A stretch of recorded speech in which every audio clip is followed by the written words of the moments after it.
Today on the podcast, once again, we jump into the topic of conspiracies. We have Ethan back in the studio with us to explore some bizarre and unexplainable topics such as the Cern Hadron Collider, Iraqi Stargates, and Hollow Earth Nazi connections.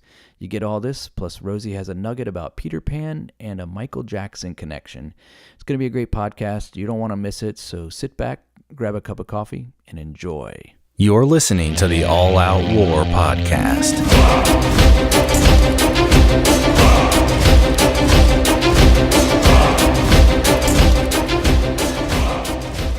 What's up, everybody? How you guys doing today? We've got a great podcast going on today for you. We are so glad you're listening.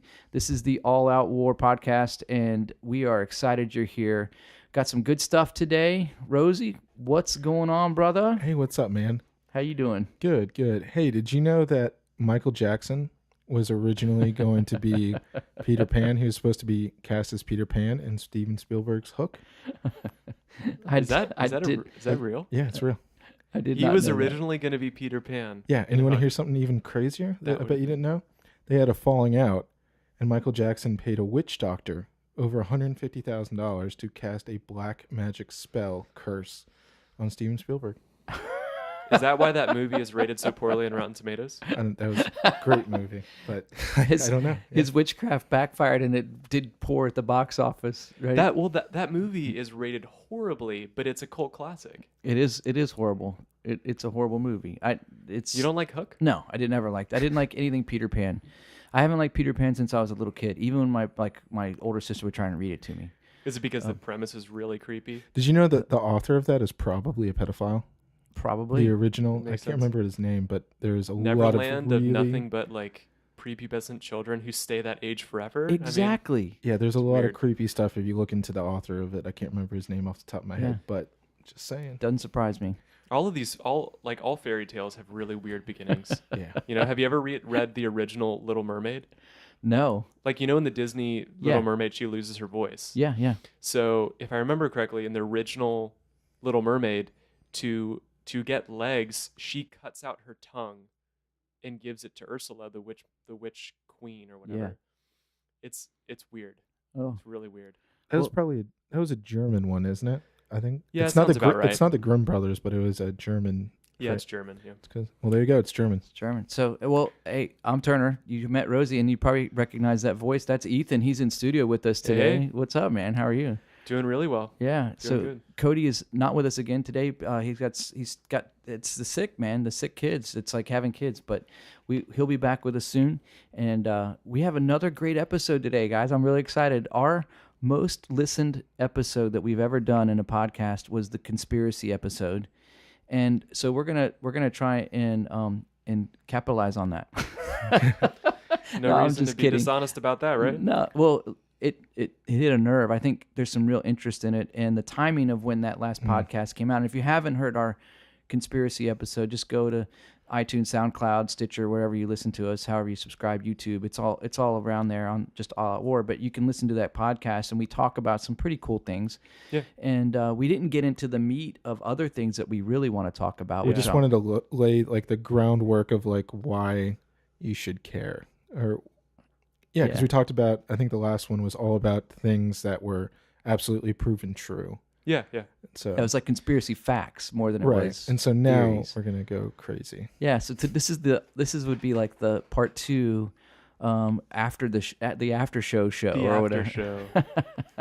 So All Out War at night. All Out War at night. But before we get into that, I just wanted to say, if you're listening to this and someone's passed this on to you, this podcast, just thanks for listening. Thanks for the support. We've had overwhelming, way more than I ever imagined. Success, way more than I ever imagined, and it just continues to get. People are sharing what's going on with us, and people are listening. And I just want to say to all our listeners, thank you. Thanks for the support. I've gotten a couple emails. I've gotten text messages from friends, and even some of the locations are crazy, like Saudi Arabia and Croatia, and believe it or not, the most concentrated city that listens is Amsterdam. Really? Yeah. That's cool. So people are getting high and listening to All Out War podcast. In that coffee shop. Yeah, I guess that's the only way it makes sense is if you're stoned out of your gourd listening to this. So We don't endorse drugs, by the way. That's No. we're not Joe Rogan. But so look, I want to read a verse before we jump in, and All right, there you go. And we're gonna get right into it. I love this. It comes out of it's Psalm 73, and it's starting in verse 23 and 24. It just says, "Yet I am always with you. You hold me by my right hand. You guide me with your counsel, and afterward you will take me into glory." And, into glory, and that's the eternal glory that they're talking about there, that David's talking about in Psalm 73, and actually it's a Psalm of Asaph. I shouldn't lie to you, it's not David but Asaph. He was one of the psalmists, but he talks about guiding with his right hand and leading us into glory. And this is the thing I want to kind of kick off as we talk about this topic today. There's a lot of crazy, unknown, bizarre things that we're going to bring up in the podcast. And, here we are, Christian guys, truly love the Lord. We don't want to send people into weird directions. No. And so we would just say, hey, listen with discernment. Yeah. Don't just go research whatever we talk about, And like one person gave us an iTunes review and said, who are these guys? Where'd they come from? They don't even know what they're talking about. But that's what makes it fun, right? It makes it so much fun. It actually made my day when I read that review. It was one of our first, I think it was our very first review that we got. So I was laughing, and I think I texted Steven right away, and I was like, hey, our review came in. You sent that to us, Oh, I did think, and I saw it, and I'm like, I wonder what some of my favorite podcasts, I wonder what some of their critics say on the comments. I mean, there are episodes where they read them, and it's really funny. Yeah. Really funny. Well, we don't do this for our critics. We do it we just have, this podcast, as a lot of people know, it kind of evolved out of just conversations I was having with you guys. We were having with each other, and we thought, this is like Thursday nights after Bible study, we'd be talking about these things. We'll be talking about how in Area 51 they're developing faster than light travel and stuff. Right, yeah. That's what we talk about, and it's fun. Yeah, it's just stuff that your brain goes into, and so I thought, well, why not? And we're not. There are some really, really good conspiracy podcasts out there, and if you know them, listen to them, whatever. And we're not trying to be that, but this episode we're going to be talking about it. We talked about it before, and Seemed to resonate. It seemed to resonate. So Ethan, that's why we got you here in the studio. We're gonna, you have done as you did last time. You did a lot of research, and you just have things that you've looked into, and so we wanted to bring you back and kind of just work through some of your favorites and some of the things that you've looked into, and let you kind of discuss. And then I'm gonna, I'm Steven. I'm not sure how you're gonna approach this. Well, I guess I haven't been able to research it because I've been doing a Bible-only content fast. So, but I'm gonna explain that for a minute, because I cut out Twitter, and I'm not going to be reading anything that's not from the Bible. Wow, Yeah, dude, that's awesome. Yeah. How long have you been on that? a couple days. A couple days. It's been good. Yeah, Yeah, that's cool, man. So- That's really awesome. yeah. So I was going to say I'm going to be coming from a place of trying to remember a lot of stuff, but That's Yeah, cool. That's cool. probably. That works. And I'm coming from the place of complete ignorance, so I'll be asking the dumb questions that you'll probably think, "Why are you asking that?" But I know I'm not alone in this. So when I ask these questions, I'm sure there's someone listening that's probably thinking that same question. If So- the listeners out there don't know what we're talking about, you guys have not spent a lot of time watching YouTube documentaries. So Yeah, YouTube is like a black hole, if you will, I or love a rabbit it hole, so I should much. say. I love it so much. I know. I've stumbled on some things on YouTube in my day, and I'm just like, how did this get here? And how did I get here? Yeah. I'll do it when I'm like at work, which is the worst thing ever. I gotta Yeah. stay away from YouTube at work. yeah. Oh, man. I never, for the record, go on YouTube at work. I'm just going to say that in case anyone is listening from work. I'm never on YouTube at work watching crazy documentaries about the Jesuits.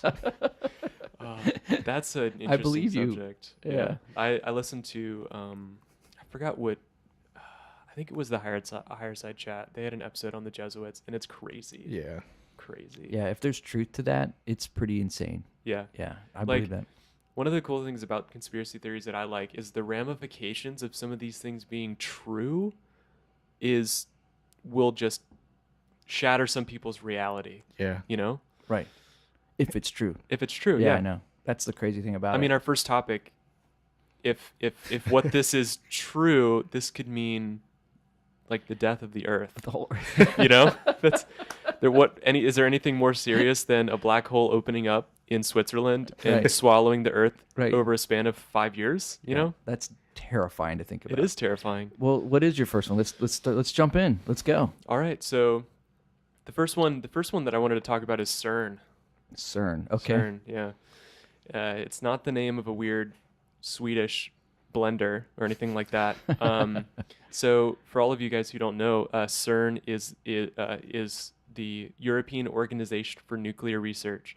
So whenever you hear in the news like Large Hadron Collider, think CERN. Like they're the organization that is in Switzerland smashing atoms together. And they discovered a couple of years ago the Higgs boson, right? That was discovered there? Yeah, So exactly. they were in the news, which is the God particle. Yeah, that was in 2012. They discovered the boson with a mass. I don't even need to read that. Hit the Higgs boson particle. They also were able to maintain anti-hydrogen, which is the antimatter version of hydrogen, for over 15 minutes. Which crazy. But we'll get into that a little bit later. Yeah, dark energy. Dark energy, man. It's crazy stuff. So CERN is an organization for the purpose of scientific research, but primarily high energy physics. So their goals, depending on who you talk to and depending on which interviews you see, can vary.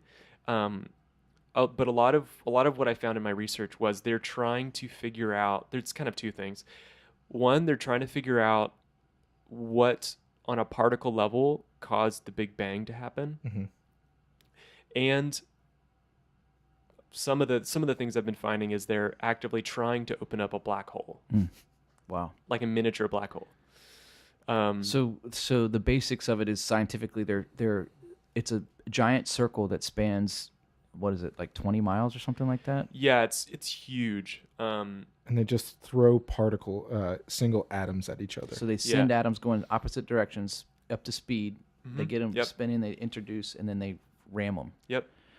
So fun fact, some of the coldest temperatures that's ever been created on Earth is in the Large Hadron Collider. So apparently to be able to, like, somehow the process of speeding these atoms up and directing them, you need incredibly low temperatures, like really close to absolute zero, as cold as you possibly can get, totally devoid of any heat energy. So there's a giant underground, I think it's like 300 feet under the ground, giant loop, and they will essentially like take two particles and just smash them into each other. Like, what could go wrong, right? It's like a miniature nuclear explosion, like nuclear. Oh yeah, for sure. Yeah, like an atom bomb. Atom bombs work on a very high level. They are splitting atoms apart. You know, so they're going the opposite direction. Yeah. So these are going towards each other, where atoms are being pulled apart for the atom bomb. Okay. Yeah. So crazy. So like I said, their goals are particle collision and trying to discover what happened during the Big Bang. What is anti-hydrogen? Because you mentioned that a minute ago. Yeah. You've heard of antimatter, right? Yes. So antimatter, I don't know a lot about it, so I'm not gonna pretend. But from what I found, anti-hydrogen is the antimatter version of hydrogen. And hydrogen is essential for all of everything that exists, like creation, right? I may be incorrect with the numbers, but I know that I've read. I know it is crazy as this, but I'm not sure the exact number. That all of the matter in the known universe is something like only 5% of the actual matter in the actual universe. So everything, what we know, is only 5% of what actual exists. Yeah, so the majority of the matter is dark matter or antimatter. Right. Yeah. That has some sort of, when you get into like crazy quantum mechanics, they have outside influences on the matter that's within, but you can't observe it. Right. So there's something that's is that like quantum physics or like where they're like what holds the atoms together, like what makes the electron spin around? Yeah, and they've done a lot of things where they like shoot particles. They'll shoot them through like I think it's the double slit experiment where they shot them from a single place and they all seem to go in a line, like all the particles that they shot all lined up perfectly. That's weird. And they just shot him. So they shot him like a shotgun, boom, and then they lined up. something similar like Wow. that, and they all showed. There's no reason for it, but they all had this outside. It seemed like an outside driving force that affects Yeah. the matter that we see. So that's an aside. It's just is that the connection with the God particle or whatever that? I think so. I don't know a whole lot about the Higgs boson particle, but it's a lot of scientists think that it's really foundational for how the universe started. I think you're gonna have to ask like some crazy chemist. Right. Yeah. Yeah, like a astrophysicist or something. It's like I remember being a kid, and maybe I don't know if maybe it's just me because I think like this, but I used to think like what holds like I used to think, okay, things get so small that we can't observe them with the eye, and then so now we have microscopes, and then they get so small that we have electron microscopes, and then there's still we continue to find even deeper particles, and they all work in conjunction with what ultimately becomes like, whatever you're observing it. Like say it was a piece of grass, and you just keep going deeper, and what is the ultimate holding it all together? It's It's kind of empty like an space. Ant-Man. Yeah. You guys have seen Ant-Man, right? When he Yeah. goes like the quantum realm and everything is He like. does go to the quantum realm. Yeah, he does. Oh, Hey, okay. you've never seen it? No, Oh, spoilers. I never saw it. Oh either, well, I mean, it came out like 4 years ago or something, That's like 3 true. years ago. So I think I saw it, but I don't remember that part. But yeah, so he goes super low, Yeah, super low. super small. Sees the Higgs boson. Oh, he does see it. No, Oh. I don't think he does. But That that would would be be funny. awesome. That would be kind of awesome. But so that's the science behind CERN. Yeah. They're trying to take these particles, bash them together, and see what they What break in. happens. But really, what it's almost like cracking open a nut. Like what's Yeah, inside? what's inside, Let's yeah. see what's going on. So that's the science behind it. So why is there conspiracy and there's whenever you just Google CERN, all of these like weird spiritual things come up, like Bible prophecy and Revelation, end times, all these weird things. So yeah, it's I don't know where to start. There are so many different avenues that we could go down, but I think what kind of caused people to worry is a couple things. So the director of research for CERN, his name is Sergio Bertolucci, in an interview said the following. So he's talking about black holes here. He's talking about portals, like opening up essentially a portal to another dimension, let's say, or somewhere else. So he said something may come through dimensional doors at LHC, which stands for Large Hadron Collider. And out of this door might come something, or we might send something through it. So they're going to open up a microscopic door. I don't think they're thinking atom-sized. microscopic. It's not going to be atom size. I mean, if they're crashing atoms together, I have no idea. I don't know. I have no idea how big the the portals. doorway will be. Yeah. So I think so that's kind of a weird thing for him to say in an interview. Like we're going to open up a portal, something might come through. We don't know what it'll be, and we might send something through. We don't know what it'll be. And have you guys seen the CERN logo? No. Yeah. I haven't. You haven't? Steven knows everything, so he's seen it, of course. So- wow, it's like a weird blue. Yeah. So if you guys are listening, you guys should all look up the CERN logo.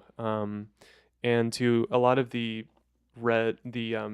a lot of the Christians out there who know a little bit about Revelation and all of that, what you'll notice is that the CERN logo, which is supposed to represent the kind of the footprint of the Large Hadron Colliders kind of over each other, Yeah. it looks like the sign of the beast, which is 666. It does totally. Yeah, it looks like- does. I mean, it doesn't have, like, you don't have to really use your imagination. Like, oh, that's either see- looks like a bunch of nines or a bunch of sixes. When I looked at it, it's a 999. So no, I'm just Oh, kidding. Just flip that, man. Flip that. Yeah. So that is kind of whenever a YouTube documentary maker sees 666 in something, they're like, ooh, gotta dig a little bit deeper. Right. Um, Yeah. And it's interesting that they actually changed that logo. That was not the original logo. The original one was very nondescript, government looking. Mm. So it's fairly recently. I don't remember the dates, but it's kind of weird that they also changed it from what it originally was. So so the There was intention. A door could open up. I'm sorry. I was thinking No, about yeah. this. I'm fixated on this door for a minute because I'm like, there's a whole nother conspiracy of Stargates and weird things like that, and even in the Bible there's some allusions and some things like that. But so is this where the black hole thing connects, where it could suck the Earth, like implode into this thing that we actually make, which is so annoying. So so you guys should all look up the interviews with the CERN scientists on YouTube. Like, they actually have CERN employees interviewing with. I watched like a couple. There was one for the BBC and one for Al Jazeera and stuff like that. There are a bunch on YouTube. Everyone should look up and watch the things that they say, because the things that they say are really weird, and they don't seem to be thinking about the possible ramifications of what they're doing. So, for example, one of the CERN scientists themselves in an interview said that it is possible for us to open up a black hole when we do this. Okay. You know, the chances are about 1 in 12, but he was like, oh, that probably won't happen. Probably won't happen. You don't have to worry about it. 1 in 12 chances. And then the interviewer, it was an Al Jazeera interview. Then the interviewer was like, well, wouldn't that like swallow up the Earth in like a second or 5 minutes? And he was like, no, it'd only take about 5 years. But he's not worried. He's not worried though. Yeah. You know. Wow. 1 in 12 odds are pretty good. I would take that bet. You know. I'm going to tell you right now that if I was a scientist and that was the odds, and somebody said, okay, we want to go forward on this, and it actually happened, I would jump to the front of the line just because if you got out of there and you made it far enough away to where you weren't consumed in that 5 year, you would be hunted down once the word got out and you would be killed. So I would just jump to the front. Your life's going to end either way. Might as well, right? Yeah, right. Just jump into the black hole and see what happens. Who knows? So another part of the weirdness about CERN is where it's located. So a large portion of CERN is located in this one region that used to be like a Roman territory, and this area was called the Apolycom, something along those lines. And in this town, this ancient Roman town, there was a temple dedicated to Apollyon, the destroyer. Yeah. And this has a really stark ancient connection with the Hindu god of Shiva.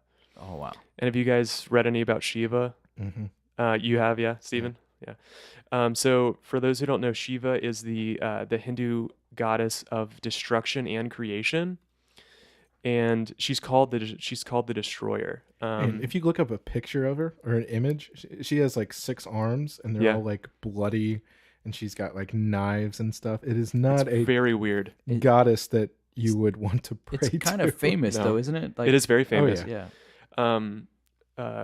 Like have you noticed that her hands look like the typical Baphomet? Oh yeah. So hand as placement? above, so below. Yeah. Pointing one up and one down, and yeah. Weird. So one of her things is that she destroys for the sake of rebuilding. That's kind of her thing.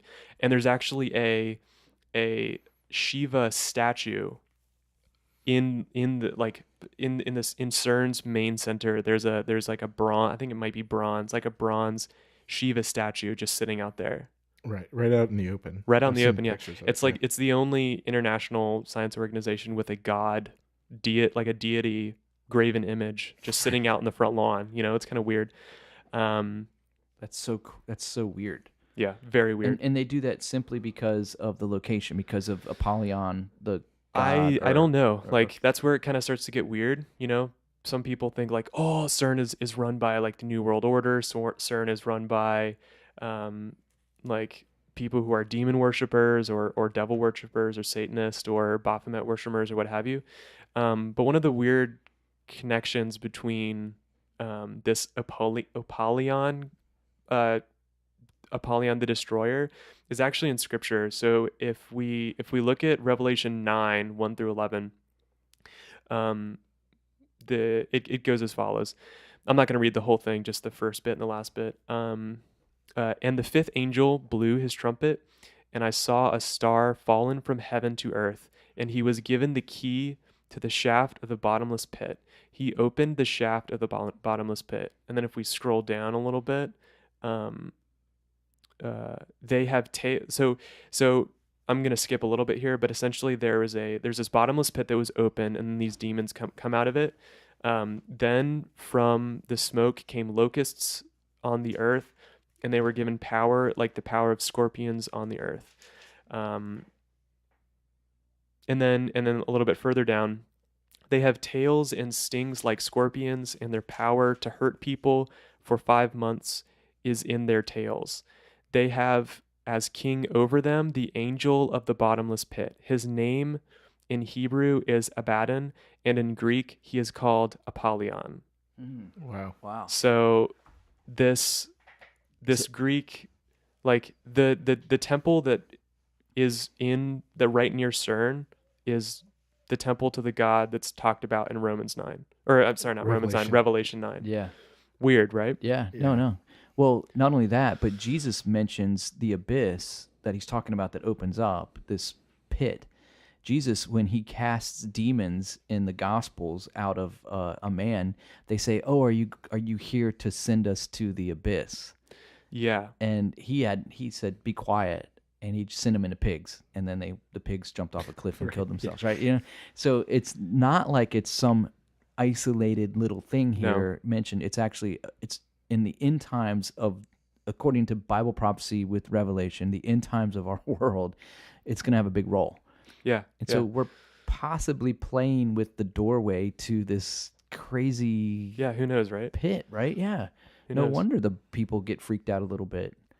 And, you know, you got scientists who, you know, by and large, the scientific community, you know, by and large, isn't religious. Well, in the yes and in the no. Christian sense, I should say. It depends on what you believe, right? It depends on what you've seen. I know that I personally believe a lot of the global elites are Satanists. Well, they're religious in that sense, but I'm talking Christian. Well, I was going to say, even if you talk to, well, this is a completely different topic, but like you said, there's actually a suppression of mainstream scientists. So Yeah. I think Ben Stein did a video or a DVD or a documentary about it, a DVD, called Expelled back in like the early, in the 2000s. And he talked to a bunch of, and they weren't even necessarily, Christians or anything like that, but they're creationists, or they were not even that, but intelligent or like design. Skeptical of the contemporary Of evolutionist evolution, model. right? Yeah. And he said that, in all these interviews that he asked, like all these guys in various fields, and they're like, "Oh yeah, we're not the minority. It's just we're the majority of people that believe there's intelligence behind all this stuff." And I think it was the guy who invented modern quantum mechanics, Werner something, I can't remember his name, but he has this really good quote. And this is, again, one of the guys that invented, I guess, so to speak, or discovered, however you view science, that, you know, at the first gulps of science will make you an atheist, but at the bottom of the glass you'll find God, or something like that. That's cool. And I like that. even Francis Collins wrote a book. He was the one that mapped the human genome. So there is a lot of Christian scientists that I would say. I mean, I agree. I guess what you said is actually probably what I was trying to say, is that what's presented, right? And so that's probably a whole other conspiracy we could get into, is the education system and why they're presenting suppression and all of right, that. right. Yeah. And I believe you're right, Ethan. There's probably some high level controlling of information for nefarious reasons because of what we would consider satanic or demonic influence. Yeah. So speaking of demonic influence, do you guys want to get into the opening ceremony of Cern? Yeah, let's do it. So this is kind of where it starts to get weird, or weirder than it already has been. So have you guys watched the opening ceremony of the Goddard Base Tunnel? Yeah. Yes. You have? Yeah, you both have? I have, yeah. If you guys haven't watched it, you probably should, because it's real. Like, keep in mind the stuff we're talking about, Revelation. Keep in mind that these scientists are talking about opening portals and sending things through, and maybe things coming through. You know, this is the context of what this is. You know, so the Goddard Tunnel is in Switzerland, and it was one of the pivotal tunnels to the construction of the Large Hadron Collider. And there was this really weird, not weird because it's Germanic, but it like really weird choreographed opening ceremony dance.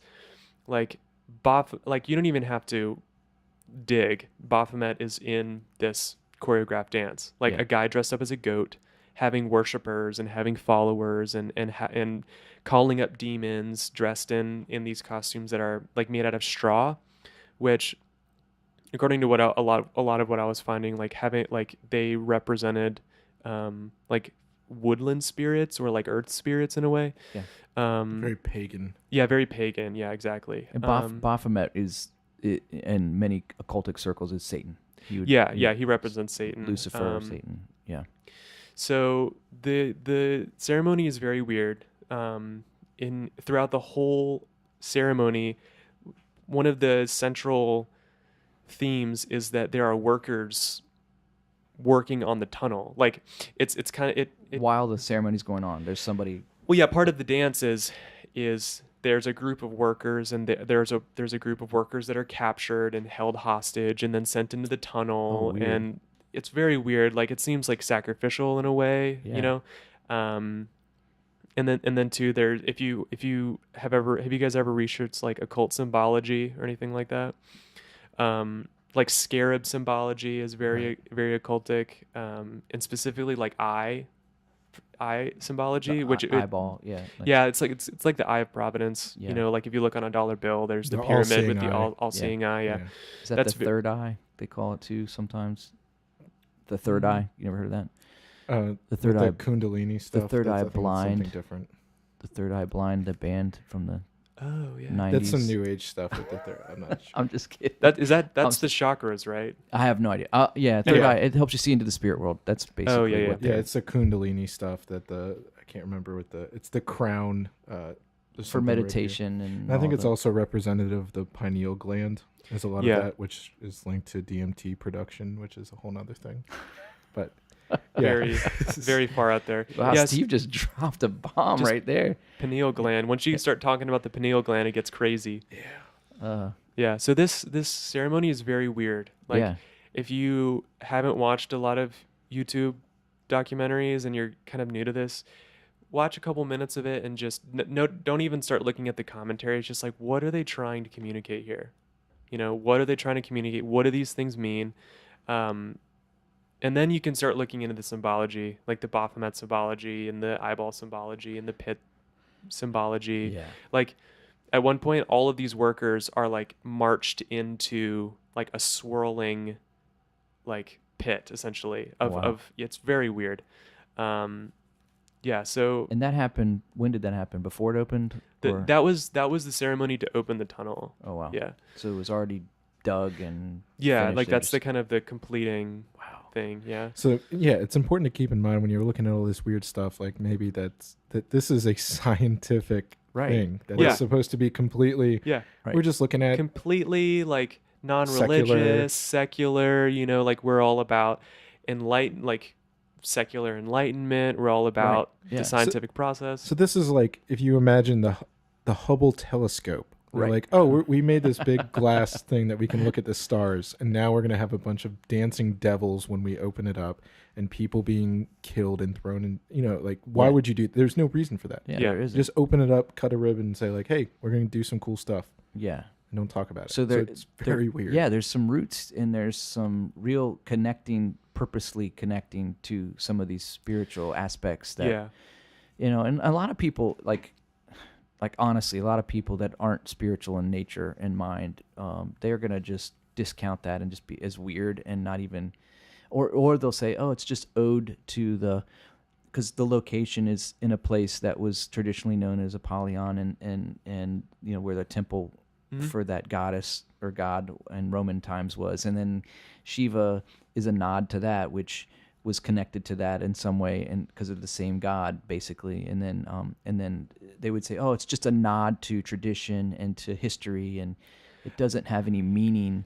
And I would just say, what I would say to those people is, you don't know that, right? Yeah. You don't know what the people who are behind this believe, right? You just have your own belief. You have your own belief to say that, oh, this is secular, this is for science. That's your own belief, and you're interpreting the evidence according to what you believe, which is not really what you're supposed to do. You're supposed to take evidence like, what could this possibly mean? That's right. You know, okay, does a scarab have like weird some like significance to it? Yes, it does. What about an eyeball? Yes, it does.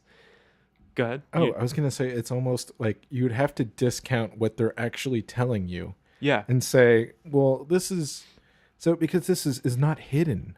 No. That's what's so crazy about this. Yeah. That they did this and It's right out in the open. They're right out in the open. They're coming out and saying, we're doing this, and you'd have to look at that and go like, it's like- not what they mean. And- It's like putting your hands over your eyes and going like, la la la la la la la. I don't Right. see what you're doing. Yeah. You know. And the other side of it too is that what they're doing, there's a whole lot of what they're doing that is just covert. No one knows a whole lot about. Yeah. They don't let out news information a whole lot about it, and it's literally trillions of dollars have been Lot of invested money, into this. yeah. I mean, trillions, not billions of dollars, not millions, trillions of dollars have been invested into this thing to create it, to build it, to maintain it. That might open up a black hole and swallow the Earth in 5 years. You know, like what? By your death, right? You Yeah. know, why not? How do you want it? You know, it's I know, death it's- on demand. Yeah. It's crazy, and to somehow think, well, we can control it. Like, so what if a black hole? What if we do open a portal to a black hole? Is there some way for us to close it back up without it, consuming whatever is around? And do we think we can control it? Like, are they thinking? I mean, obviously, somebody's like, I try and put myself in the shoes of that scientist, right? Like, or that team of scientists, or it's probably a team. But you go to bed at night. And are you aware that you could be responsible for ending the world? Yeah. I don't want to be Now, responsible for that. Biblically, I don't see it lining up with prophetic scripture for the future.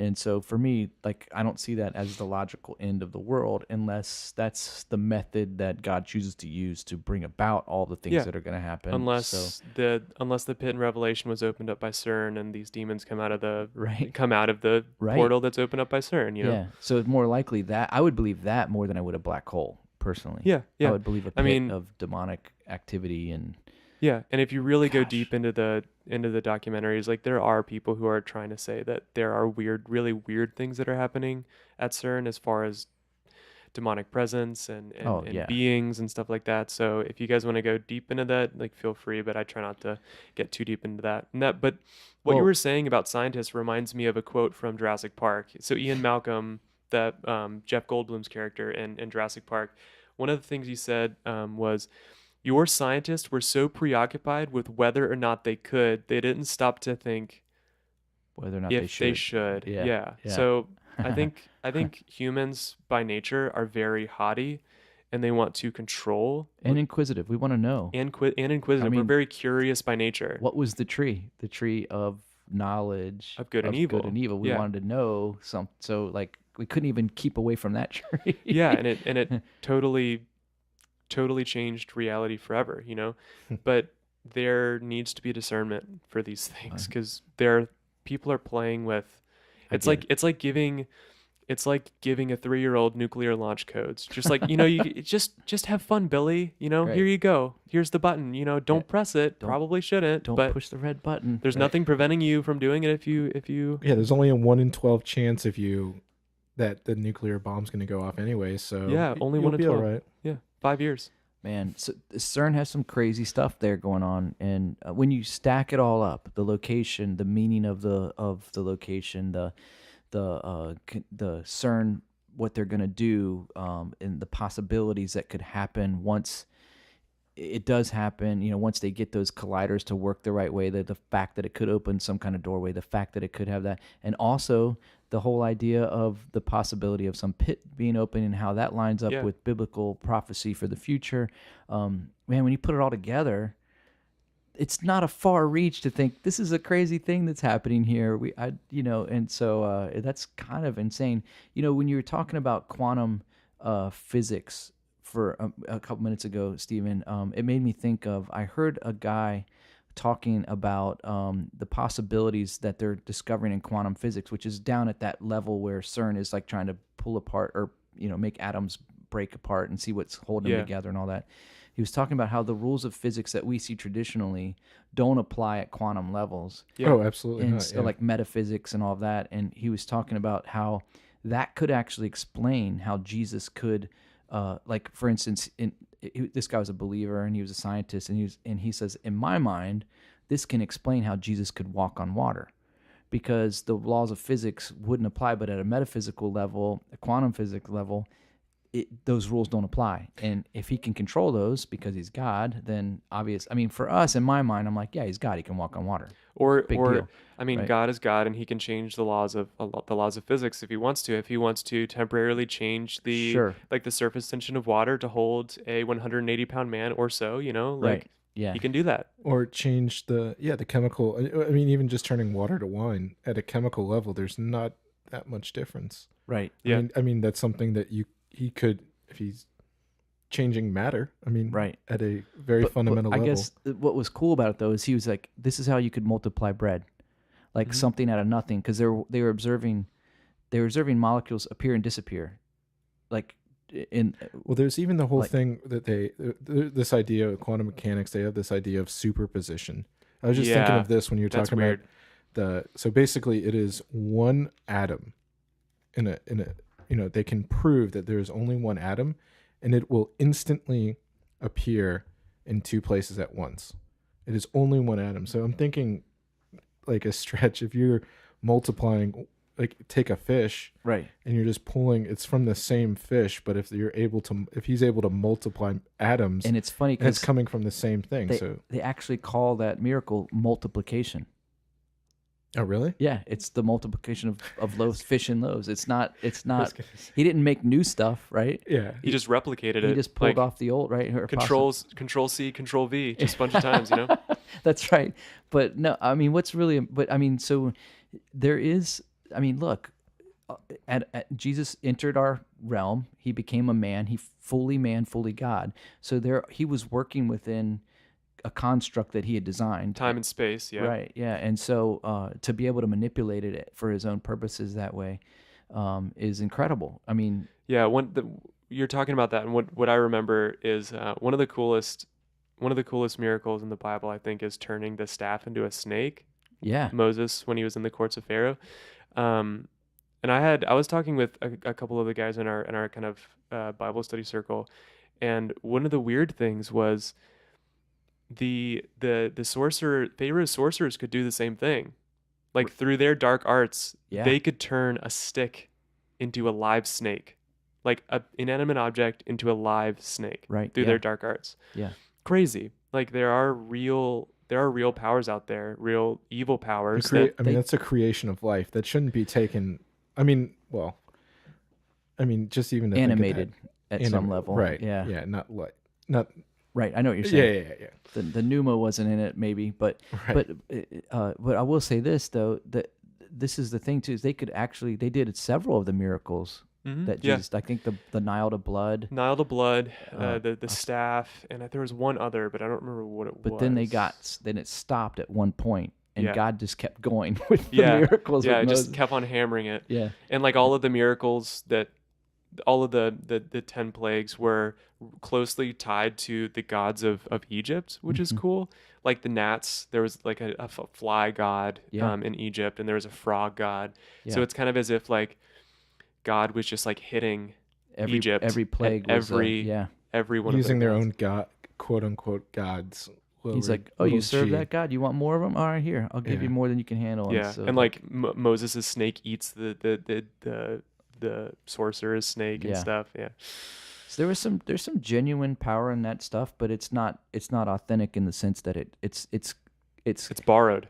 Exactly. Yeah. That's the best way to put it. It's borrowed. Yeah. So that's cool. Speaking of the Middle East, I want to hear this next. So there is a conspiracy that I stumbled upon a while ago. You like this one a lot. You've mentioned this one to me several times. I do. And so here's to you're going to dive into this, but I asked you specifically to do more research on this. Yeah.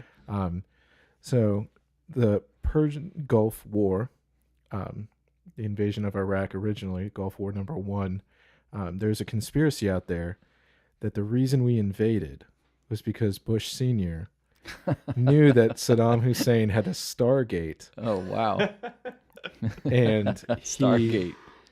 So, I mean, this is not too far away from what we're talking about. I think it wasn't Stargate. He had actually the first season on DVD.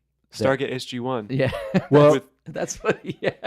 Well, I mean, even if they had DVDs in '91, that's pretty impressive. Where'd you get That's that true. technology? Time traveling DVDs. That's true. They're VHS tapes. Sorry. Yeah. Yeah. But yeah, anyways, please. So we kind of set the scene with, This Please is a go fun into one. this. This is a fun one. So what is a Stargate? What is a Stargate? I mean, we kind of just talked about possibly inventing or them opening one up. Yeah, with exactly. CERN. So I did a little bit of digging, and there was I feel like my internet service provider's like, what is this guy doing? Yeah, so when we say Stargate, think of like Stargate SG-1 or like a portal gun from Portal. So in Stargate SG-1 there are portals that are either developed or discovered, and they're like a giant ring, and when you activate them there's like a shimmery field, and you could step through them and they'll teleport you somewhere else. Yeah. So that's pretty much what this conspiracy theory is. Like, so, and I'll get into why people think this. And it's kind of like a lot of conspiracy theories are a far out idea based off of a lot of assumptions. That's Yeah. kind of that's kind of the thing. And there are a lot of assumptions here, but they're actually pretty fun. Just for the fact, I believe this, and I do believe that George H.W. Bush was trying to save the world. There So were weapons of mass destruction in Iraq. The They were just Stargate. Stargates. That's right. They were Stargates, man. That's Yeah. right. It was a Stargate. And his son was coming back to finish up the rest and Yeah, there you go, make clean sure up. He had to lock the gate. he had to lock it up, man. So, All right, so why do people believe this? So why do people believe this? So because So- it's true. because it's true. This is a conspiracy fact in Steven's mind. Absolutely, man. So I'm just gonna say, Bush ran the CIA he did. before that. He did. He Just knew. saying. He found out He found out He about found it. out via the CIA, and he was like, "I must be president now, so I have all the power." some kind of intel he had that we don't have, man. Oh boy. So modern day Iraq is in a really important part of the world historically. So you guys are familiar with the Tigris and Euphrates rivers, right? Oh yeah. Yeah. So historically, the Garden of Eden in Genesis was between the Tigris and Euphrates River, which is right in that region. Yeah. So Well, we think it could be. yeah, unless the flood the changed real the stuff. Tigris and Euphrates River and the garden were plunged into the hollow earth. Oh. I'll get to that later. The hollow earth. So modern day Iraq is located where ancient Sumeria was. And ancient Sumeria's biggest city-state was called Ur, and Ur is right in Iraq. And the reason, like the connection between Ur and the Stargates are the fact that there's the biggest military base, I think, in the whole region is right near the ziggurat of Ur, like the dig site there. Yeah. So that wouldn't be the ziggurat not being the Tower of Babel. Would they believe that, right? I'm not sure. Okay. I'm not sure. It might be Because it was a ziggurat as well, but just the Whoa. original ziggurat. Yeah, I know, dude. Babylon. Babylon. It's in man. It's in the Babylon region. I mean, Iraq, modern day Iraq is Babylon yeah. area. So But I mean, Sumeria was way earlier than that. Like we're talking between 3000 BC and 4800 BC. So like a long time ago. but that would have been because Abraham was from Ur. Yeah, he Ur, was the from Ur. Chaldeans. Yeah. You know, like when I read about Abraham in scripture, I think like, oh, he was probably some like goat herder and came from the mountains. But Ur in that era was New York City. Like it was like bustling, technologically advanced, giant structures. Like it was the first metropolitan area that archaeologically speaking, you know. they had subways And yeah, that's insane. and stargates. And Stargates. And Stargates, man. Yeah, they were doing Instantaneous space- travel. They were going. Yeah. So a couple of cool things about Ur and the Sumerians. They invented the lunar calendar. They invented sailboats. They invented the first known language. Sailboats, really? Sailboats, yeah. According to what the things that I was finding, they invented sailboats. Yeah. The first writing cuneiform. Mm-hmm. So like think of Gilgamesh. That was Sumeria. The first story, other than scripture. Well, historically speaking, the story of Gilgamesh was pre-Moses. So it is like the first story ever found was the story of Gilgamesh. Historically though. Yeah. Speaking, not chronologically, obviously. Not but biblically. Yeah. so yeah, and they invented the first writing and the first plow. And the biblical The biblical So- figure of Abram grew up or lived a lot of his life in Ur. So Abraham was probably, he might have been very wealthy, and he pretty much grew up in like the New York City of the ancient world, and like this city was incredibly wealthy, like more wealthy than any of the other surrounding cities. So Just out of curiosity, what was the time span that you found out that Ur, was inhabited. yeah, like what? So what I found was, I mean, depending on which archaeologist you read from, it varies obviously, but kind of the consensus that I found was, the city of Ur was in like the hustling, bustling stage between, like it really came into full swing about 3800 BC, and then kind of started to break down around 400 BC. So that's a very That's a long long time. That's time, like yeah. over 3,000 years this city was around. So it probably just became a region. It was so Yeah. it had roots so deep of just being prosperous for so long. But so we're talking, it would probably been around Genesis chapter 10 ish, somewhere in there, the table of nations, as after So they already had the Nephilim in there. it was. So you're saying it predates Nimrod, right? Or it would be post Nimrod? It'd have to be post. I don't know. I think it would have to be post, because the first mentioned city, we don't learn about Ur until after Nimrod. Right, in because Babylon. Abraham was post flood. Right. So So was Nimrod. Yeah. So he comes in. wait, Nimrod was post flood? Yeah, he was post flood. He was after the table of nations Oh, yeah, in yeah, yeah. Genesis 10, Genesis 11 in there. So I'm trying to chronologically in the Bible, trying to figure out where Ur fits in. It was a post flood nation, Yep. city, metropolis, and so so it was very prosperous. They did all these great technological Oh, yeah. advancements for mankind. It might have even happened shortly after the Tower of Babel, because Yeah. God scatters the languages and the people. Mm-hmm. Yep. And So it could have been pre-scattered too. Like true. maybe the reason why they were able to build what they built is because they had the same language. I wonder what son Ancient of Sumerian. Noah. Yeah. Yeah, I wonder which son of Noah it traces back to, which one of his three sons. I wouldn't even know. No, I I'm wouldn't even. gonna have to do some research on that. Yeah, do some digging, man. Some It's little good biblical stuff. history stuff there. So if you get here's where it gets crazy. So have you guys ever heard of Zachariah Sitchin? Yes. This is where Steven starts to get excited.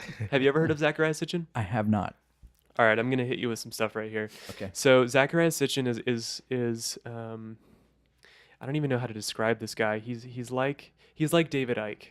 You're familiar with David Icke, right, Steve? Yeah. Yeah. So he Except this guy's more eccentric and actually claim. Yeah. So I think a lot of what David Icke says is hyperbole.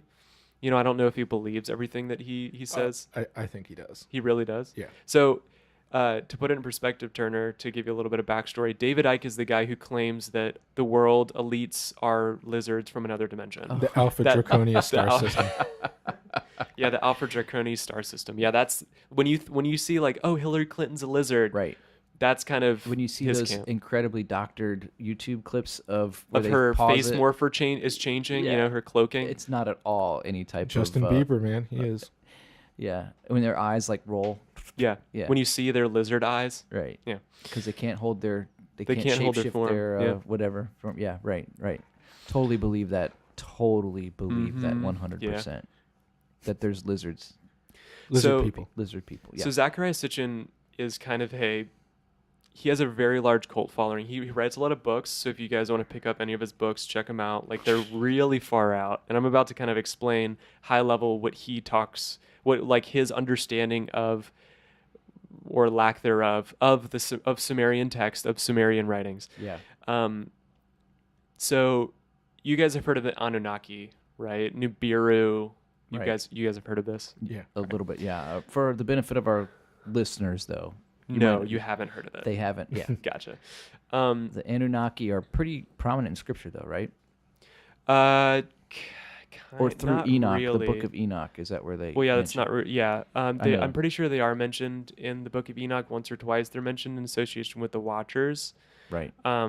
but I didn't really gather a lot of stuff from Enoch. I was just trying to get some of the stuff that Zechariah Sitchin, some of the stuff that he says. Okay. So here's kind of the connection between the Sumerians and the alleged portals. So the creation story of Sumer, according to Zechariah Sitchin, is kind of far out there. So he believes that, according to his interpretation of Sumerian writings, humans were created by Anunnaki, and the Anunnaki, according to him, were the deities of ancient Sumer. And so these didn't they? I'm just going to interject. I think he believes that they were from the lost civilization of Atlantis, the original deities. Probably. It's hard to tell because I didn't actually get a lot of his writings into this. I was just reading on his website. Okay. But so he believes that 450,000 years ago, the Anunnaki came to Earth and found it populated by nothing but primitive animals and primitive humans, which would have been like Neanderthals or apes. Pre-evolution. And they came from a planet called Nibiru. And Nibiru. Nibiru, yeah, Planet X. That's Planet X, yes, okay. Yep, that's the connection here. So they came from Planet X and then pretty much genetically created humans by crossbreeding their DNA with the Neanderthals. Okay. So there was this deity DNA. Well, it was a pantheon of them. So the Anunnaki were like a deity. Offspring of the deity.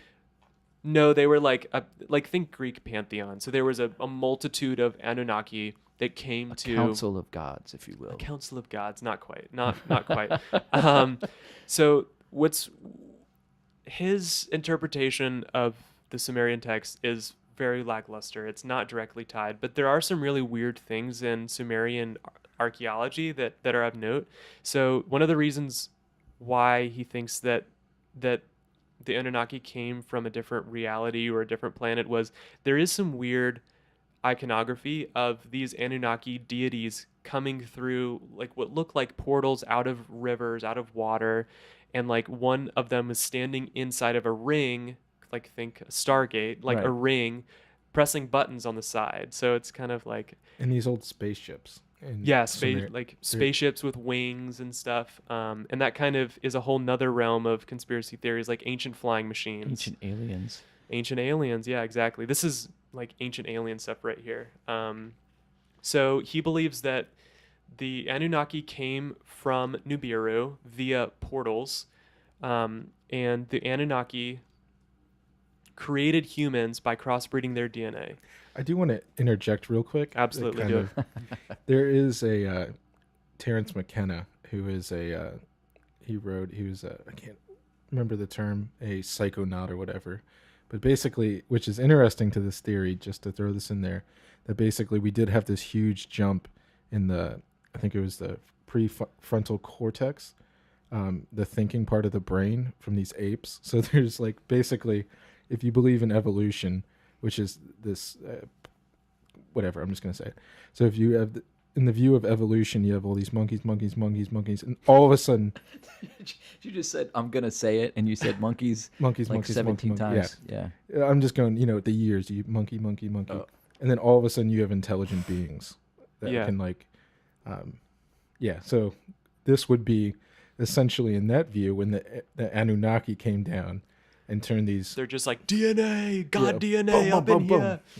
Yo, you smart now. Yeah, right. Like you're not groveling for bugs. You're jumping through portals and going to Nibiru and flying around in ancient flying machines. Standing upright. Yeah. So the theory pretty much goes that the Anunnaki came from Nibiru, this ninth planet, and there is a pretty good amount of evidence to say that there is a ninth planet in our solar system. It's just on a very different revolution around the sun than all of the other planets. And they're like the whole Planet X thing is a whole nother deal. But it's connected to that because Planet X is Nibiru, and that's what Sitchin thinks.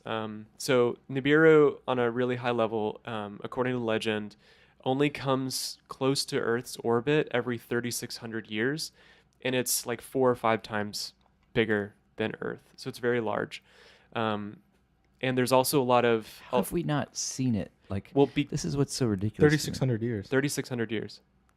Yeah, but we have Hubble. It's like way out there. Like, why hasn't it? Like, it just doesn't make. We have It telescopes disappears, that can. Oh, it disappears. Via a giant space portal the size of Nibiru. Oh, maybe Nibiru goes through a Stargate. Maybe. Right. You never know. You never know. It's like the Death Star. I mean, the Death Star had a hyperdrive. It could just whoop, whoop, other places. The Death Star had a hyperdrive? Yeah, it did. I never knew that. Yeah. What? I never. pretty sure it not did. the Death Star. Mm-hmm. Yeah. Yeah. What? Superposition. Wait a second. Instantaneous. That's not a star. What? Remember the famous line? It's not a star. Or, No, that's not a moon. Oh, that's not a moon. That's no moon. That's no moon. It incinerates the Alderon. All right. So So they got to Earth according to Zachariah Sitchin via these portals, and there were these portals left over so their in the home ziggurat of their Ur. home is Planet X. Yes. Nibiru. Yes. Okay. According to reality, according to what is true. Okay. They're from Nibiru. They came here through portals, All right. and they left these portals behind. And Saddam Hussein found them Right. in the ziggurat of Ur, and then wanted to use them for like global destruction, global demise, global domination. Yeah. And then America rolled up and it's like, not on our watch. And then that's how the Iraqi war happened. And that's when all makes Captain sense. America Yep. came in Yep. with his famous shield. Got it. And Saddam Hussein was Hydra the whole time. Hydra. He was hiding when we found him. Oh, he was hiding all right. Hiding in a little pit. It's talking about He pits. should have just went through the Stargate. And they hung him. Remember when they hung him? Saddam Hussein publicly. Yeah. They showed it. That was Intense. crazy. They did it themselves. We didn't even have to kill him. It's kind of crazy. So So like the whole Gaddafi thing. You hear how he died? Gaddafi. Yeah. No, what's, Like he was dragged through the streets Oh, and people yes. were just like stabbing him and stuff. Yeah, it was pretty brutal. Yeah. Crazy. Hillary Clinton did that. So the Anunnaki are aliens, Mhm. alien figures that They're giant too, like according to the depictions. The weird thing is, in a lot of these ancient depictions, it's hard to tell scale, so you don't know what their perspective right. is. If it was like close up, and it could have been a perspective thing, just in the carving or whatever it is. Or, yeah, exactly. You Right. don't know if it's in the foreground or in the Right. background, Yeah. But I mean, I believe that there were giants, and I know you guys too, because you guys read scripture and you Yeah. believe We did that- a whole podcast about the Nephilim and the giants. The giants. Oh, nice. Mostly the giants, but yeah, it was Yeah. really on globalism. but yeah, and how the globe is being controlled by the giants. Well, we went historically through Genesis to Oh, okay. Revelation and the connections of the Babylonian religion. Babylonian religion actually was the first one world government in the sense of in Genesis chapter 10 or 11, because he had one currency, one religion, one ruler over everything. And, Nimrod had this Babylonian empire. Yeah, And it was the first globalist, utopia. yeah, well, and also template that would be carried over. That it was satanic in origin, and it was carried over, and it's been just threaded through history of mankind since then. I mean that's what we're talking about with Ur, during this time period, right? Yeah. During that. It was That same time period. possibly around the same time period, but So- maybe before it or a little bit after. Yeah. It's hard to say, exactly. Yeah, so it's weird stuff. Yeah. Like if you guys want to, Zachariah Sitchin's books are insane. Well, just the coexistence notion of creatures from another place. Like, if as a Christian, you have to. I mean, you're God, Yeah. Jesus. You have to believe in other dimensional creatures. Yeah. I mean, demons are that, Right. angels are that, and I've mentioned this to you before. Like if something like this was true, like if there were these giants, if they had technology that was really far out, that's unexplainable, my kind of thought process is, okay, these beings could be either possessed or Nephilim or giants, and they could be using demonic divination to gain otherworldly knowledge Mhm. to be able to do things that is unexplainable. Yeah, I mean, absolutely. in Exodus, the secret arts that are talked about, quote Yeah. unquote, were methods to use demonic powers to turn a stick into a snake. So Right. those that we know that exists. And we see it in Daniel, the book of Daniel, And we see it in the New Testament with Jesus. There's a lady, demonic lady, that could walk around and tell people's futures. Yeah, and there was You the know? guy in the I think it was the demoniac in the Decapolis, I believe. He was possessed by a demon, and he could break chains. Yeah, Like superhuman strength. superhuman strength. Like Yeah. they would try to chain him, and he would just snap them off. You know? Yeah, he was in the tombs. Yeah. Yeah. Going amongst the tombs. Cutting himself. Yeah, cutting himself with rocks. I mean, self-mutilation. Yeah. Self-mutilation and demonic stuff is very Right. historically very closely tied. Yeah. Yeah.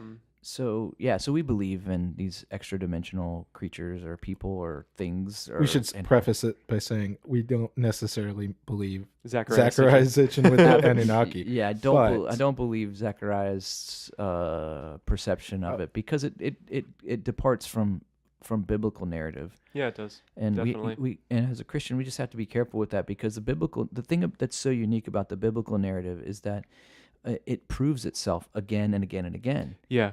Like, oh, here we go. Here's history catching up with the Bible again. Right. Like the whole like Jericho is a great example. Like they found they think they really did find the historic city of Jericho, and they found it by they did. yeah, they did. And Yeah. they found it like, wait, we just needed to read the text more carefully to figure out where it actually is, Yeah, you know? I've seen it. I've been down there. Yeah, you've been to Israel, yeah. Couldn't go into it though, because it's run by the Arab, Arab population owns it. They run it, and our guide used to be the mayor of Jericho. That's and, cool. And he was what a cool title. a Jewish mayor of Jericho. I know, right? But he got, when they turned it over to Arab control, they drove him out. You mean Muslim control, right? Yeah, basically Muslim okay. control.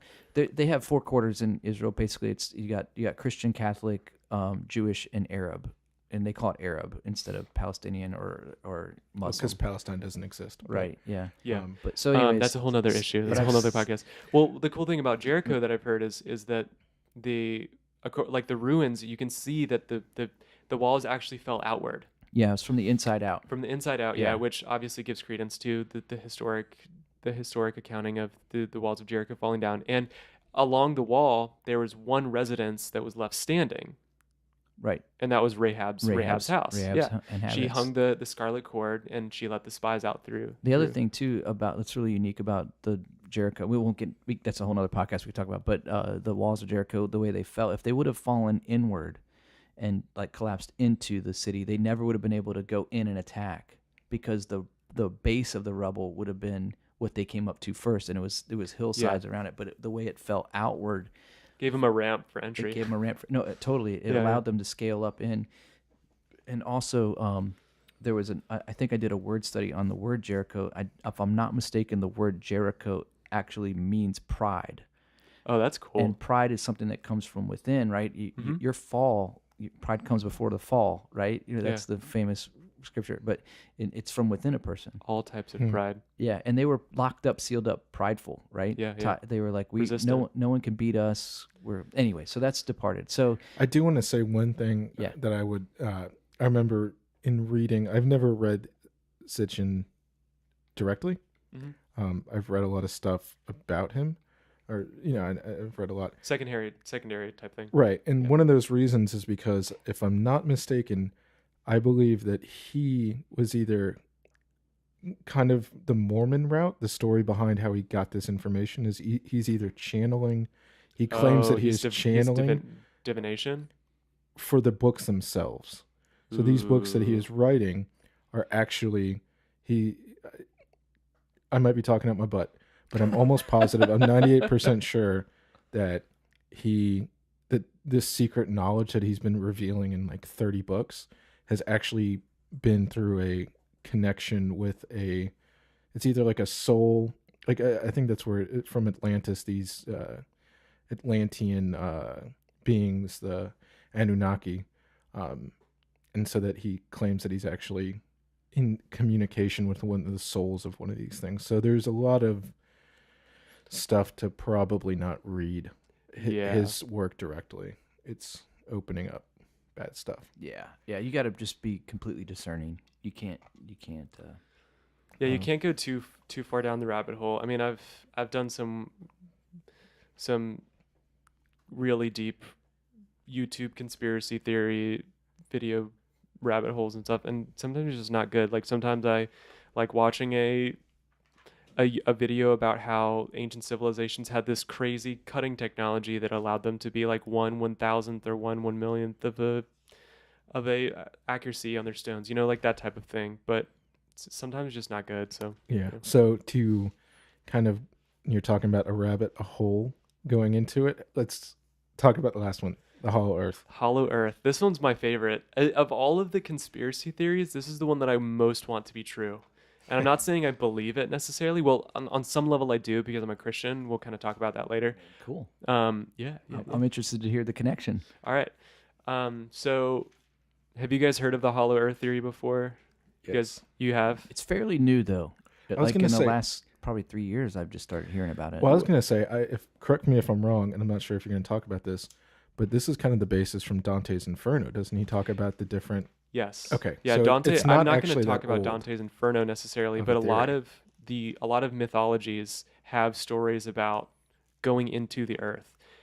So the basis of purgatory, not in scripture, the basis of purgatory was like the idea was I think it was actually Saint Patrick going into like some other inner earth realm. There's Dante's Inferno, obviously, is a very popular example. There's a lot, there's in Greek mythology, Orpheus tries to rescue Eurydice from an underground hell. In Buddhism too, there are millions of people who live in Agartha, an underground paradise. So there's a lot of, Gilgamesh is another good example. He visits the bowels of the earth. So in a lot of mythologies, there are talk about going into the center of the earth.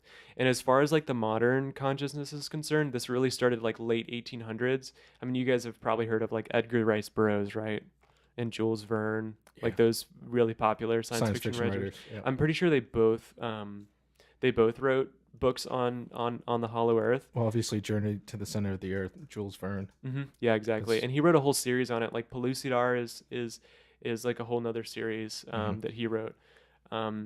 And like on a really high level, the basic premise of Hollow Earth is that below the crust of the earth there is either the earth is completely hollow, as in we are on the eggshell of the egg and the inside is nothing but either air or some kind of weird plasma or something, or the earth is actually concentric spheres that are hollow, which is a weird theory that I found too. So like imagine the globe as we know it, and then another hollow globe in it, and then another hollow globe in it. Like Matryoshka dolls. Right. Yes, like exactly. Like nesting dolls. Exactly. And then, so with that, would it be on each of the surfaces would be different levels of civilization, so to speak? Or is that what they think? Or is it a certain...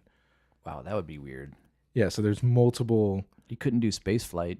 tops of the earth. You start going down. That's why they got Stargates, man. That's why they got Stargates. Right. Go hop from level to level. it's No elevators needed. It's an inter-earth elevator, right? Yeah. Yeah. Yeah. So that's Intra-earth. there's kind of two Intra-earth, yeah.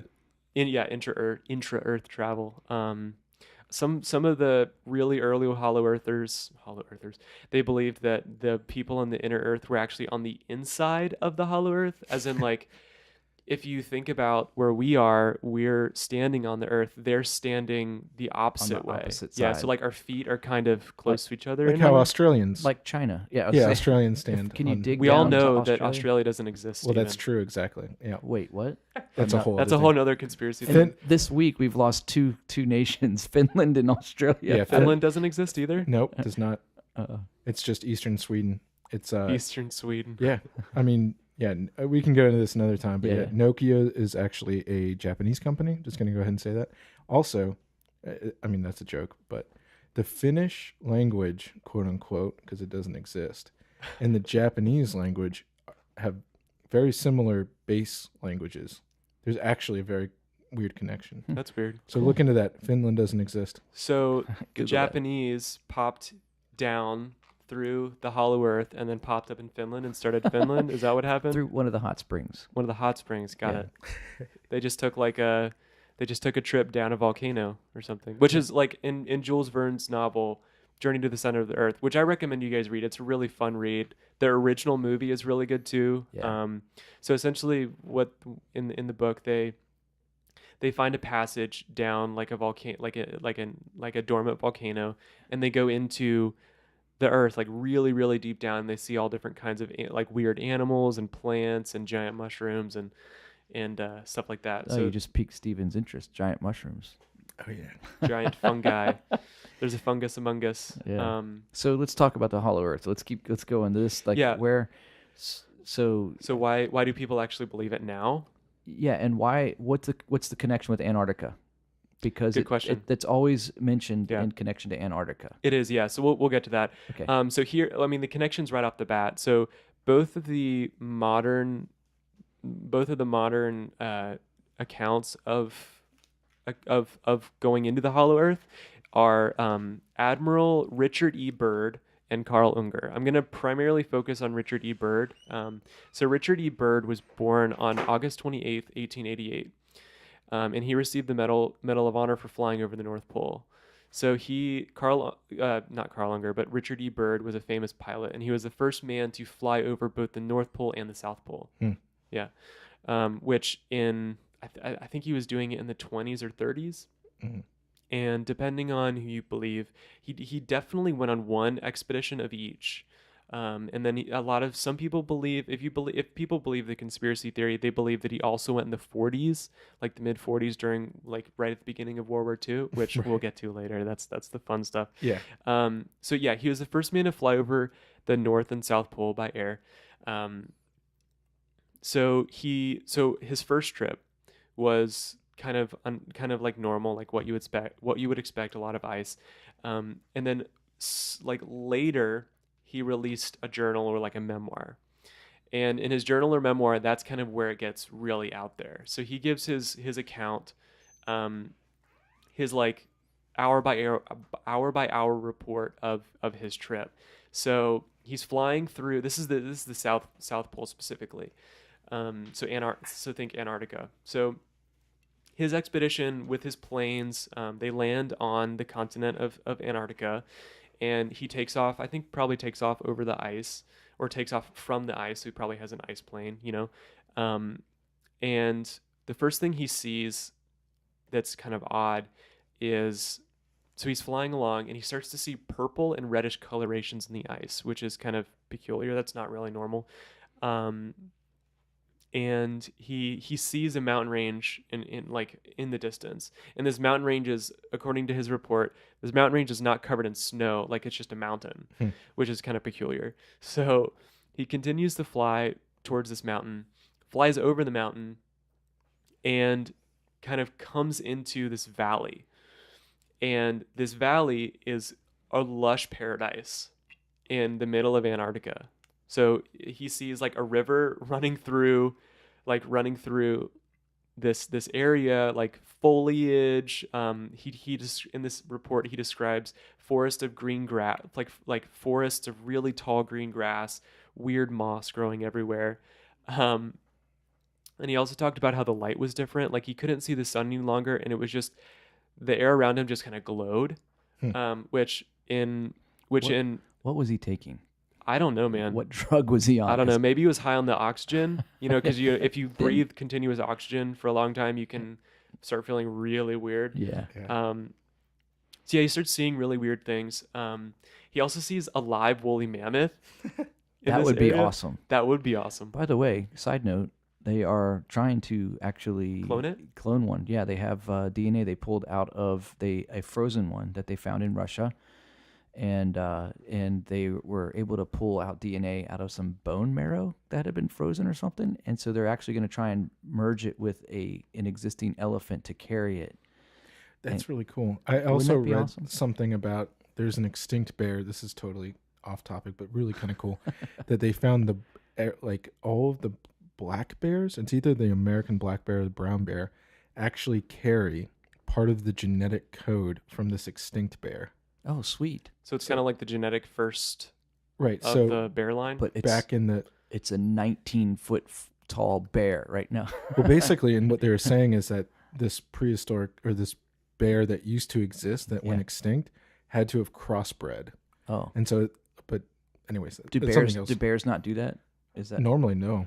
so? If we put like a Kodiak bear and a polar bear together, I would assume they wouldn't. you get a tan bear that Or likes to maybe- swim. Maybe that's how you get panda bears, black and white bears. There you go. That's the answer. The real question is what bear is best? What bear's best? What bear is best? Which bear's best? Well, I was gonna say the panda bear knows karate, so That's true. Ooh. they are. You know that's an Office reference, right? I What did bear not. is best? Oh, I did No, not. no. Sorry. Brown bear. Oh, brown bear's best. Exactly.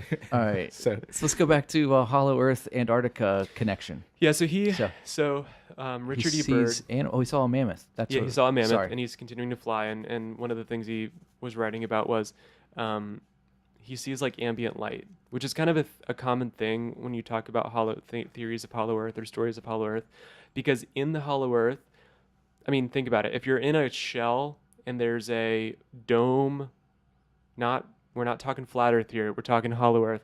So if there's like a dome above you, there's no source of light. There's no sun that can get through. Right. So Hollow Earth proponents believe that there's some kind of like ambient light, ambient heat source that is just in the air. it's just diffused within all of the air carries light, visible light. I guess. Okay. I guess something like that. I mean, you're asking me scientific questions about a complete theory, so I have no idea.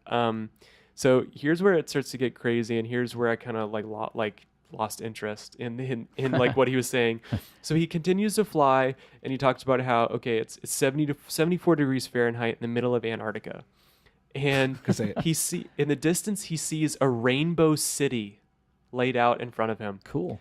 And as he's approaching the city, guess what pulls up next to him? Probably flying monkeys or little people. Close. Oh, Nazis. Nazis pull up. Nazis pull up next to him. A flying disc, Wait. a flying saucer. To him. Did it have a swastika on it or It something? did. No way. It did. But It did.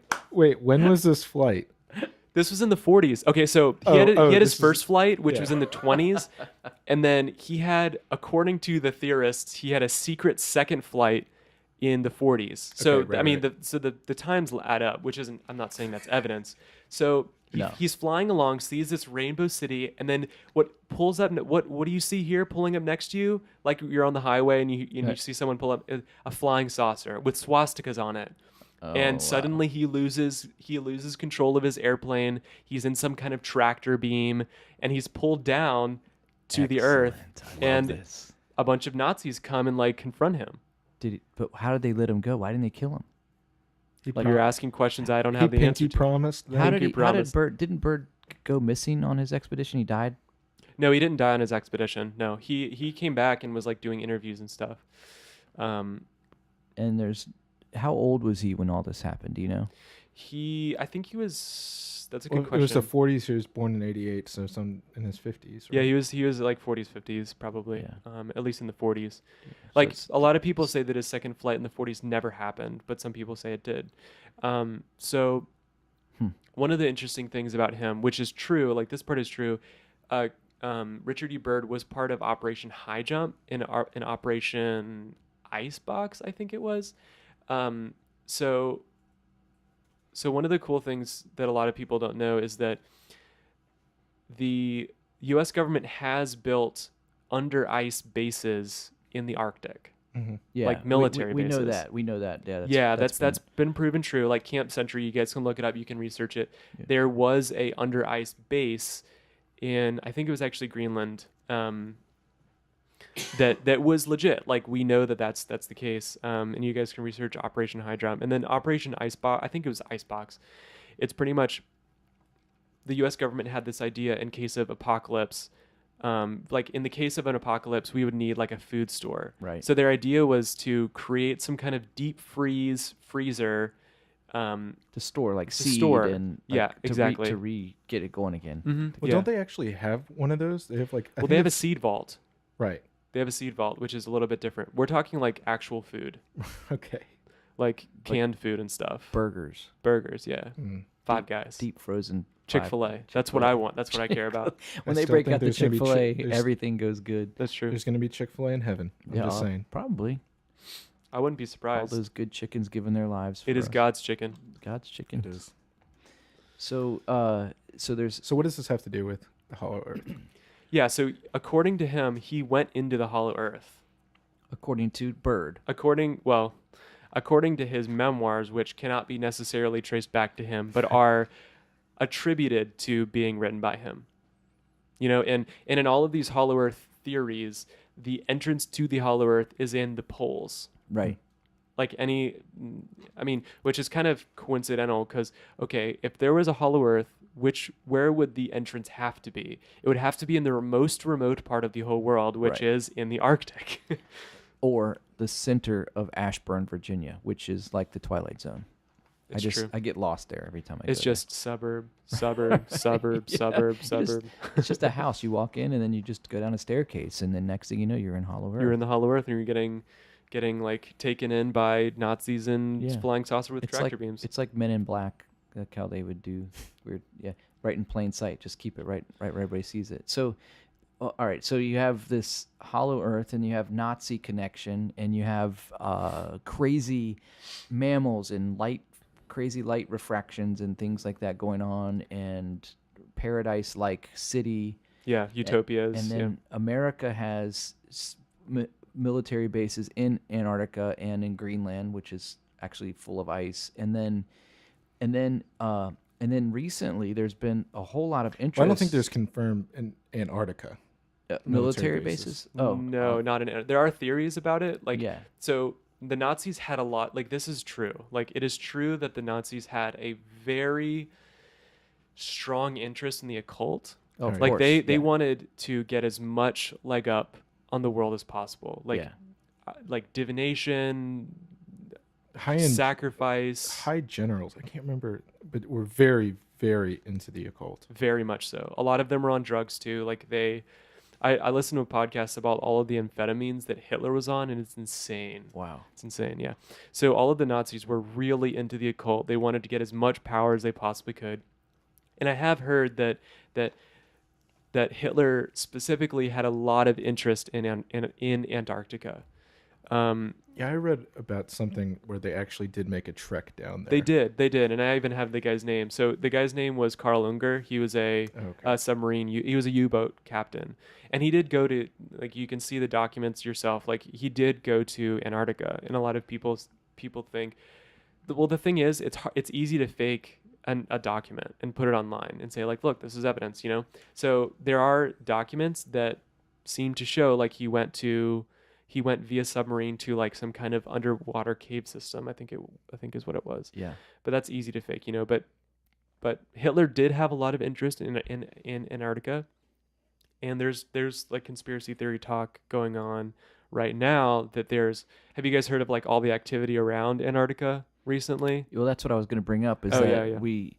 So all the, like, we had Kerry went, and during Obama's administration, The Roman and- Orthodox, like, bishop or something Yeah. came to bless the land or something. Yeah. So there's some renewed interest in Antarctica, and some people just say, well, no, what it is they found a whole bunch of natural resources there of oil or something like that. And so who really owns Antarctica? Like, is it its own country? It's a good question. I mean, there is a treaty. There is an Antarctic treaty. So if you look, I forgot what the treaty is called, but there is a treaty of all of the countries who have kind of a stake in Antarctica. The ability to get there. The ability to get there, exactly. I mean, you know, I mean, Australia can't get there because they don't exist, you know? Right. So there is a treaty that kind of splits Antarctica in essentially like a pizza pie fashion. So Yeah. if you think about where the pole is, or at least the hypothetical pole, not necessarily the real pole, and draw, like, radians out towards the edge, Sure, yeah. it's split up by country. And And according it's to the massive treaty, too. It's huge. giant. Like, the whole continent of Antarctica is about the size of the United States. So Wow. huge. Yeah. Um, But no one gives any thought to it, because every time we think about it, it's just like a big ice sheet. yeah. That's all But we always think about. The implications of Antarctica are huge. So one of the things that Carl Junger went on the record of verifiably saying, like, in interviews, is that there's probably an immense amount of resources in Antarctica. Like, he thinks that he saw mountains of coal there, that, like, so much coal that it could drive like the world's economy. And he also thought there was a lot of uranium there, and probably a lot of oil too. Yeah. I mean, they found via like deep ice core drillings that the Antarctica used to be like a lush paradise because of the way the Earth's poles work. Yeah. So the Earth's poles are actually on a wobble. Right. Yeah. They don't. It's not consistent. It's not one consistent, spot, yeah. exactly. So depending on how the wobble works, it could put what is now Antarctica drastically somewhere else, which would cause Antarctica to be lush. Right. Because the ice would move. I guess. Yeah. So I mean, the temperatures would just be what is Shifting. changing and Yeah. shifting. Yeah. So a lot of people think that there's probably a lot of oil in What's Antarctica amazing for that reason. about that is that we were talking about Yeah, the comet. the comet, and then there's also an allusion in Genesis, the book of Genesis, where after the flood, so the Pangea, right? Yeah. So we talk about how it alludes to the fact that there was a possibility of the Pangea happening in such a way that it actually changed the rotation of the Earth. If you think about the continents moving to be where they are now, if they were all connected, and what that would do to the rotation of the Earth, what if it slowed it down enough to where it just covered it with ice? Yeah. So it wasn't any longer, but it happened, thousands of years ago, right after the flood, pretty soon after the flood. We're talking as the waters were receding from the flood, the worldwide flood, which we believe happened. Yeah.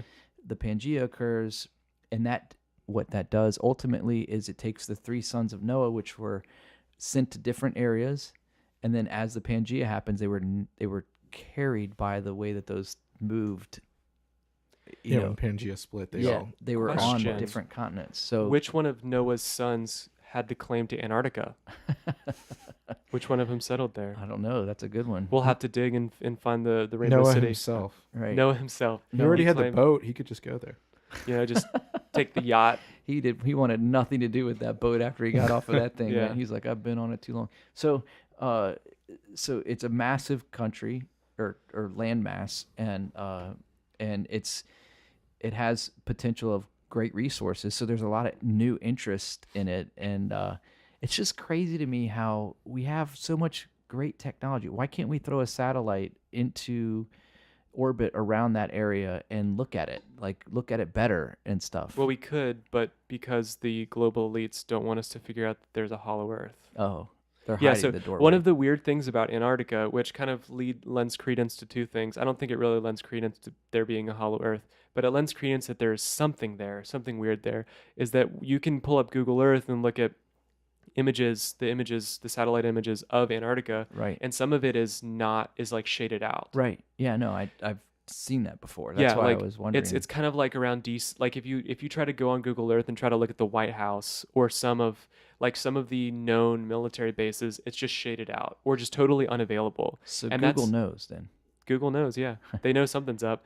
Yeah, so that's one of the weird things about a lot of that kind of fuels a lot of theories. Like, okay, I can tell that this square on Google Earth was copy and pasted from like this other area, and it's just like not uniform, doesn't make sense. Right. Yeah. So I mean, I don't really think that there's a hollow Earth, but I think there might be something really crazy in Antarctica. I mean, what if the Nazis had a base there? What if they found a lot of uranium and there's just a whole bunch of uranium stored up in an underground base in Antarctica? I don't know. I just don't know. Because I was going to say, just offhand, do we know the temperature on the surface of Antarctica? Like, I mean, researchers live there, so it's not hard to think that it's cold.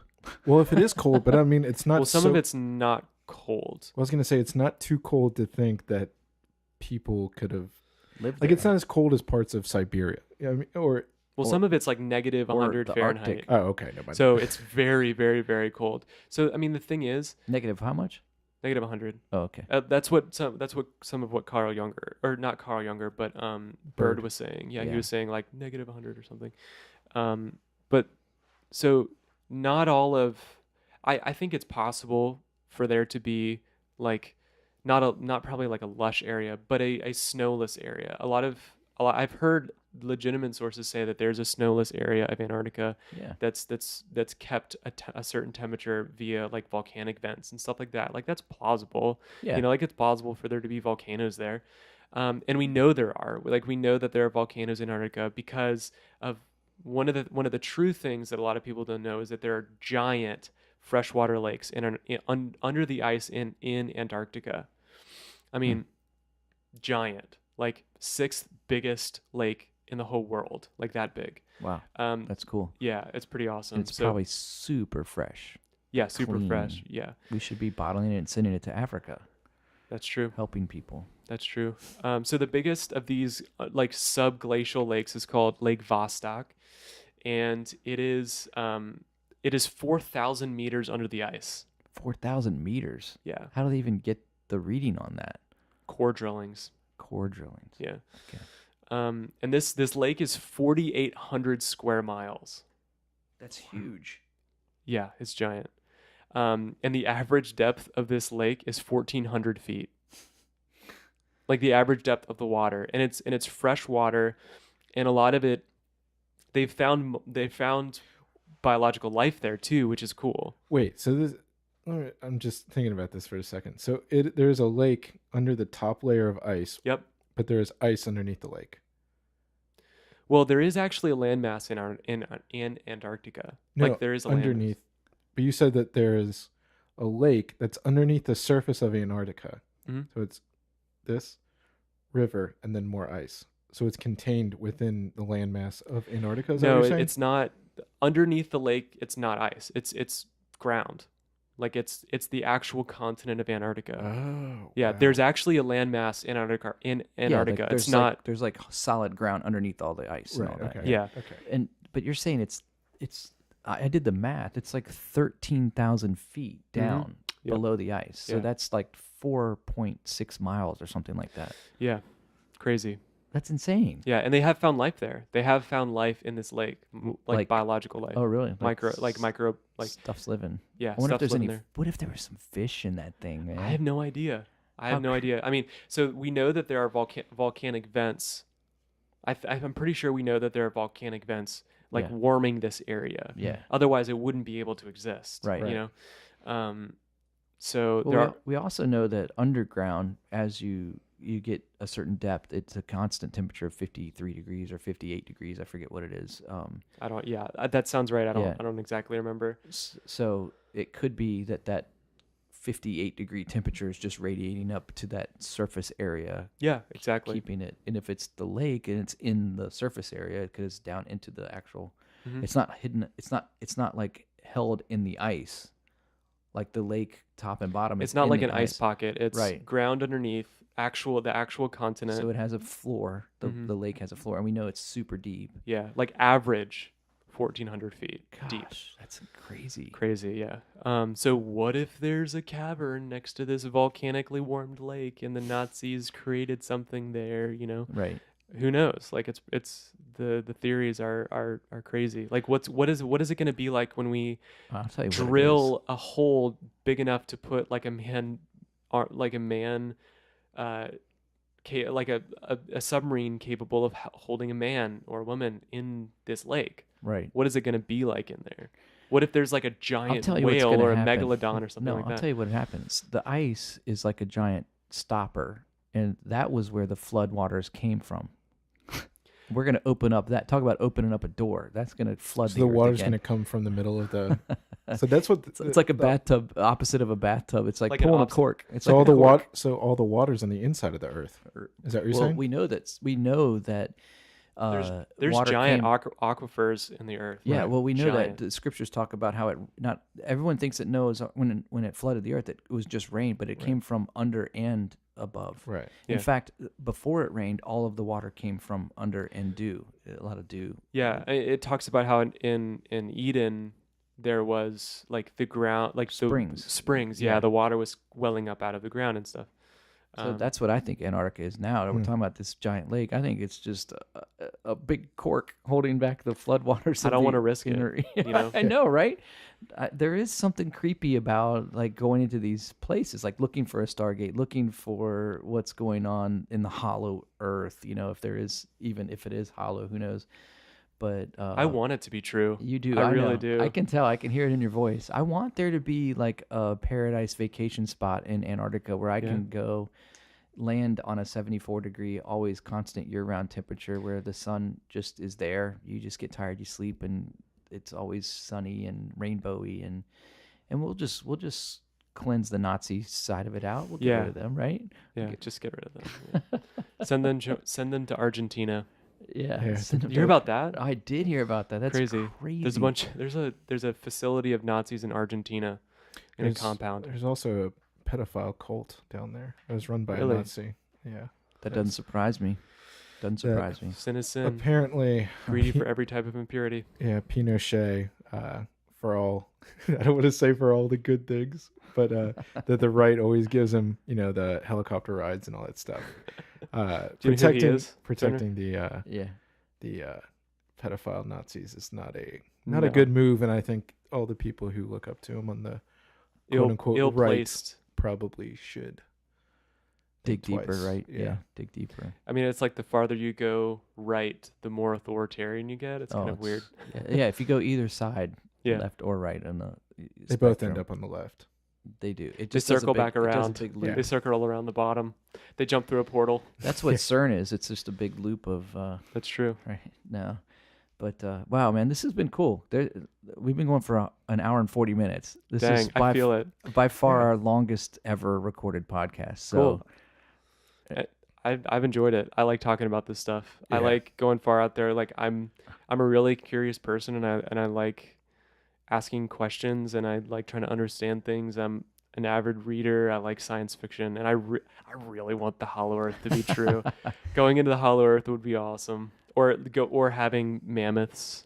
I want a mammoth. Well, you might actually see the mammoth soon. That could happen. True. Yeah, that'd be cool. I'll be telling my great grandkids like back in my day when all the mammoths were frozen in an ice sheet.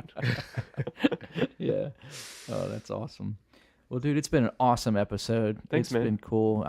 We've talked about a lot of cool stuff. And look, listener, do your research. Look it up. Don't ask questions. Yeah. I was going to say one thing. We never spelled out Cern. It's CERN. Yeah. Yes, CERN, Cern, as in discern, as you should discern what's going on in the world. There you go. But people should ask questions. Just because you have been taught something growing up doesn't necessarily mean you should believe it. You know? That's right. Just because I mean, how many people have read the firsthand evidence of a lot of the things that they believe? Not many people have done that, you know? Yeah. A lot of people are told things and they're trusted because why would they lie to me, And then people hear things that are contrary to what they believe, and they say, oh, well, that can't be true because I believe what I believe, and I know what I believe is true. Yeah. So just ask questions, do your research. There are crazy things out there. Be honest about it too. Don't, we have a lot of bias in our own research and things. We need to just be intellectually honest with things, and it's a whole process, and it takes time, and you gotta just be diligent, and but man, read your Bible so you know what to discern from. Well, we would be criticized for that, using that as our I don't care. as our filter of truth. But as I said before, in my opinion, the Bible has been proven true time and time again, and continues to be done so. The Word told us what would happen in the future. It happened, and then it continues to tell us what's going to happen in the future, and I'm fully expecting that to happen. Yeah, right. Fulfilled promises. So, that's right. So, look, man, it's been awesome. Ethan, thanks for coming back on the show. Thanks, we loved it. It's Rosie. Yo. It has been awesome. Absolutely. Another great episode. We will catch everyone on the next episode of All Out War Podcast. Thanks for listening. We'll see ya. Thanks for listening to the All Out War Podcast today. We hope you enjoyed the episode. If you want to know more, you can visit us on the web at alloutwar.us, or you can find us on Twitter at alloutwarcast. Hey, thanks again for listening, and we'll catch you next time.